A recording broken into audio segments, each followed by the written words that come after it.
विधि आयोग ने बुधवार को समान नागरिक संहिता के मसले पर नए सिरे से परामर्श मांगने की प्रक्रिया शुरू की है।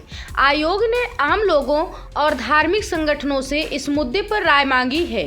विधि आयोग के इस कदम के बाद समान नागरिक संहिता का मुद्दा फिर से चर्चा में आ गया है। आखिर समान नागरिक संहिता क्या है? संविधान इस पर क्या कहता है? इसका इतिहास क्या है? नागरिक कानून आपराधिक कानून से कैसे अलग होता है? समान नागरिक संहिता से क्या बदलेगा? समान नागरिक संहिता पर बहस क्यों हो रही है? इन सभी सवालों के जवाब को हम आपको विस्तार से बताएंगे। आपको बता दें कि कर्नाटक हाई कोर्ट के पूर्व चीफ जस्टिस ऋतु राय अवस्थी के अगुवाई वाले विधि आयोग ने समान नागरिक संहिता के लिए दोबारा से राय मांगी है। आयोग ने बुधवार को सार्वजनिक नोटिस जारी किया है। इससे पहले 21वें विधि आयोग ने यूसीसी पर लोगों और हितधारकों से 7 अक्टूबर 2016 को राय मांगी थी। 19 मार्च 2018 और 27 मार्च 2018 को फिर से इसे दोहराया गया था। इसके बाद 31 अगस्त 2018 को विधि आयोग ने नागरिक कानून के सुधार के लिए सिफारिश की थी। चूंकि पिछली राय को 3 साल से ज्यादा वक्त बीत चुका है, ऐसे में विषय की गंभीरता और कोर्ट के आदेशों को देखते हुए 22वें विधि आयोग ने इस विषय पर फिर से राय लेने का फैसला किया है। समान नागरिक संहिता का अर्थ होता है भारत में रहने वाले हर नागरिक के लिए एक समान कानून होना, चाहे वह किसी भी धर्म या जाति का क्यों ना हो। समान नागरिक संहिता लागू होने से सभी धर्मों का एक कानून होगा। शादी, तलाक, गोद लेने और जमीन जायदाद के बंटवारे में सभी धर्मों के लिए एक ही कानून लागू होगा।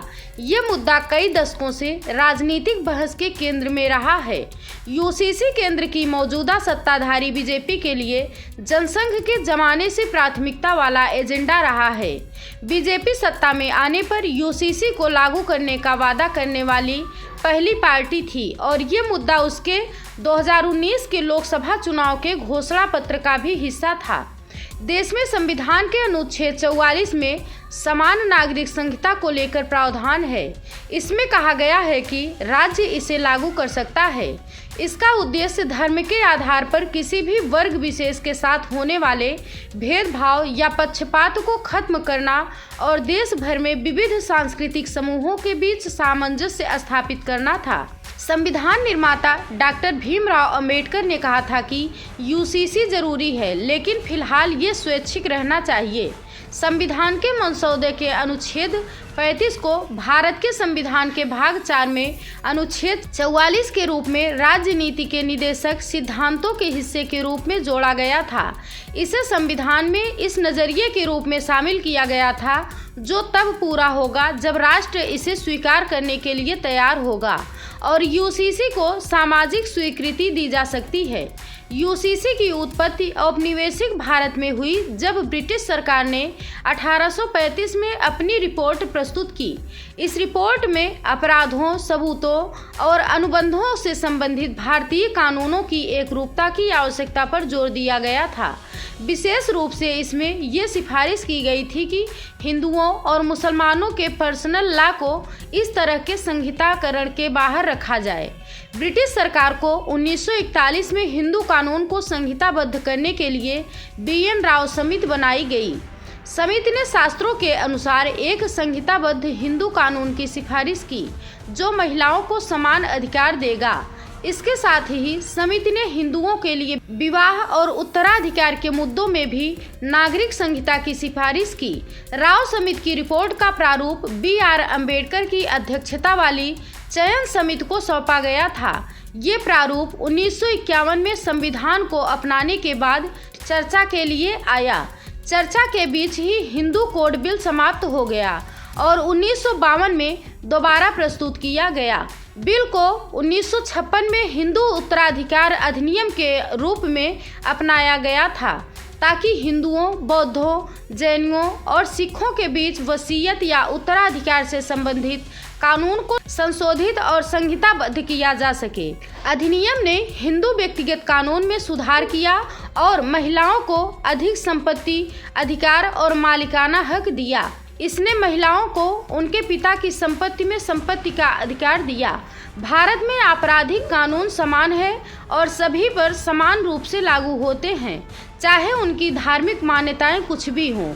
दूसरी ओर नागरिक कानून धार्मिक मूल्यों से प्रभावित होते हैं। दीवानी मामलों में लागू होने वाले व्यक्तिगत कानून को हमेशा धार्मिक ग्रंथों के आधार पर संवैधानिक मानदंडों के अनुसार लागू किया गया। यूसीसी लागू होने पर हिंदू कोड बिल, शरीयत कानून, विशेष विवाह अधिनियम जैसे कानूनों की जगह लेगा। समान नागरिक कानून तब सभी नागरिकों पर लागू होगा, चाहे उनका धर्म कुछ भी हो। इसके समर्थकों का तर्क है कि ये लैंगिक समानता को बढ़ावा देने, धर्म के आधार पर भेदभाव कम करने और कानूनी प्रणाली को सरल बनाने में मदद करेगा। दूसरी ओर विरोधियों का कहना है कि ये धार्मिक स्वतंत्रता का उल्लंघन करेगा और व्यक्तिगत कानूनों को प्रत्येक धार्मिक समुदाय के विवेक पर छोड़ देना चाहिए। केंद्र ने पिछले साल समान नागरिक संहिता पर उच्चतम न्यायालय में अपने हलफनामे में कहा था कि विभिन्न धर्मों और संप्रदायों के लोग अलग अलग संपत्ति और वैवाहिक कानूनों का पालन करते हैं, जो देश की एकता के खिलाफ है। अक्टूबर 2022 में एक याचिका के दबाव में दायर हलफनामे में केंद्रीय कानून और न्याय मंत्रालय ने कहा था कि अनुच्छेद 44 यूसीसी संविधान की प्रस्तावना में निहित धर्मनिरपेक्ष लोकतांत्रिक गणराज्य के उद्देश्य को मजबूत करता है। मंत्रालय ने शीर्ष अदालत में कहा था कि विषय वस्तु के महत्व और इसमें शामिल संवेदनशीलता को देखते हुए विभिन्न समुदायों को नियंत्रित करने वाले विभिन्न व्यक्तिगत कानूनों के प्रावधानों के गहन अध्ययन की आवश्यकता है। इसके साथ ही केंद्र ने भारत के विधि आयोग से यूसीसी से संबंधित मुद्दे की जांच करने और उनकी सिफारिश करने का अनुरोध किया था। Bureau report, Prayagraj 24x7 news.